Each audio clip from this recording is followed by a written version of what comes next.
We are so excited because she's back from Aloha Oiland. The fabulous Kirsten Pabst, county attorney. I'm sorry, your august position leads me to treat you with more respect. I'm sorry. Oh, you're so good morning. Welcome back, Kirsten. How are you? I'm well, thank you very much. So let's talk. We got the crime report. So what's happening? So, Peter, we charged 9 new complaints this last week, but in addition to the 9 that we've already charged, we were looking at charging 4 more this morning due to recent probable cause arrests. Only one of those, thankfully, was a crime against a person. That involved a strangulation, partner, family member assault. There were 2 child endangerment type cases. One was charged as felony child endangerment that involved a DUI plus a 4-year-old that was on board, Peter. And then there was an additional endangering the welfare of children charge that involved exposure to methamphetamine. In that case, the parent had a drug use area at home, and there was a baby and a toddler that were at that home.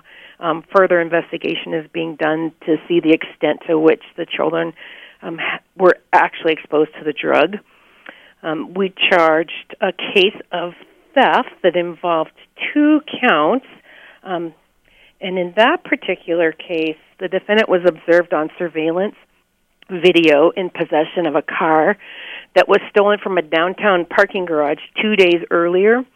That car was abandoned at the East Missoula.YouTube, and then just a few days later, this defendant was found in possession of another stolen vehicle that was taken on January 31st near the mall.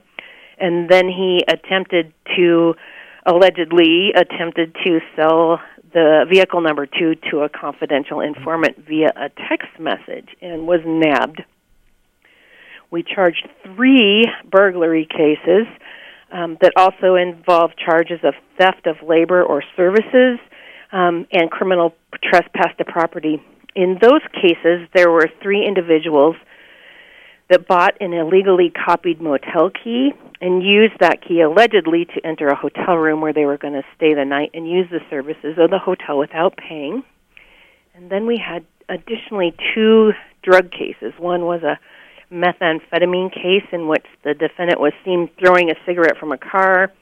The plate returned to her, and she had a suspended license, so she was stopped, consented to a search, and a meth and a meth pipe were located in the vehicle.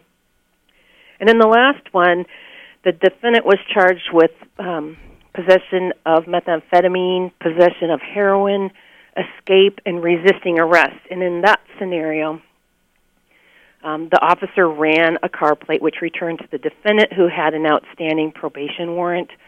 The officer attempted a traffic stop, which resulted in a car chase. The car stopped, and the defendant got out and ran, allegedly, was tackled, tased, and then there was methamphetamine on the ground next to where he landed.